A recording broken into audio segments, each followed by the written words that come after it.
మన సహకారం ఉండాలని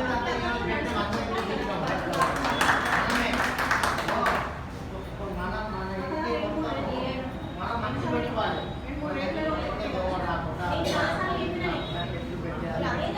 చెప్పాలి వీళ్ళు చెప్తే ఇంటి ముక్కలు చెప్తారు, ఇంటి ముక్కలు చెప్తారు, అవేర్నెస్ వస్తుంది. అట్లా ఉండాలి.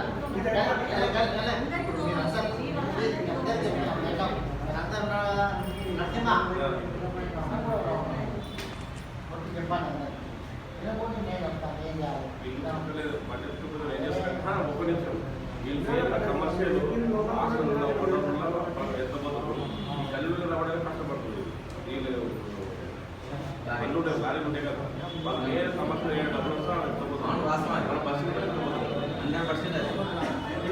చెప్పకూడదు. కానీ ఎవరైతే డబ్బులు ఇస్తారో ఆ డబ్బులు ఇచ్చే కాడ హాస్పిటల్ కాడ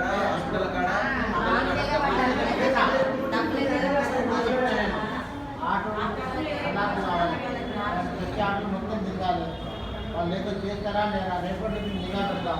నా దగ్గర ఎన్ని ఆటోలు తిరిగితే అన్న నంబర్ చూస్తే ఎక్కడో ఇప్పుడు చాలా ఆటోలు చెప్తలేదు. 4 రోజులు లేదా 5 రోజులు వస్తారు. వాళ్ళు ఏం చేస్తారు, 50 పారేస్తారు.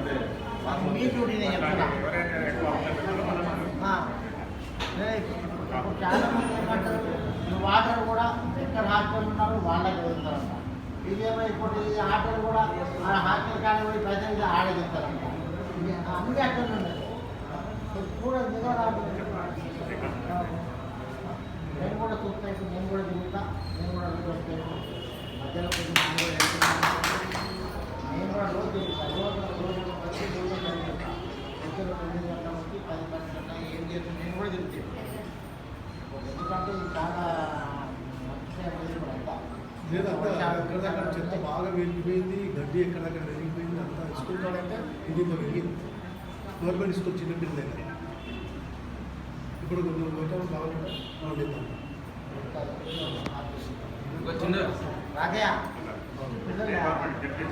పిల్లలు పెట్టాలి. ఇప్పుడు ఆడ వీళ్ళంతా చెత్త వీళ్ళు మళ్ళీ పెడతారు కదా, ఆడ శ్రీనివాస ఇంటి కాడ వస్తున్నారు.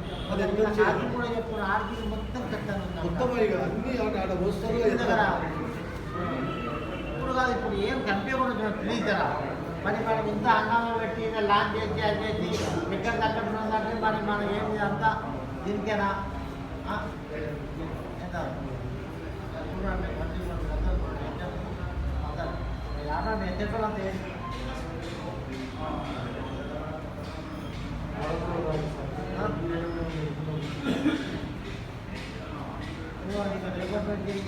ఒక 8 రోజులు నిద్రపోకరు, ఒక 8 రోజులు కష్టపడండి.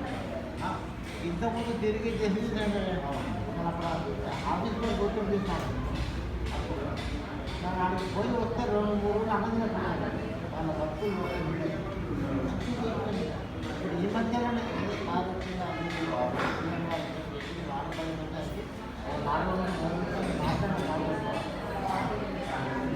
పెట్టాలంటే ఖర్చు ఉన్నాయి. అది ఉన్నాయి.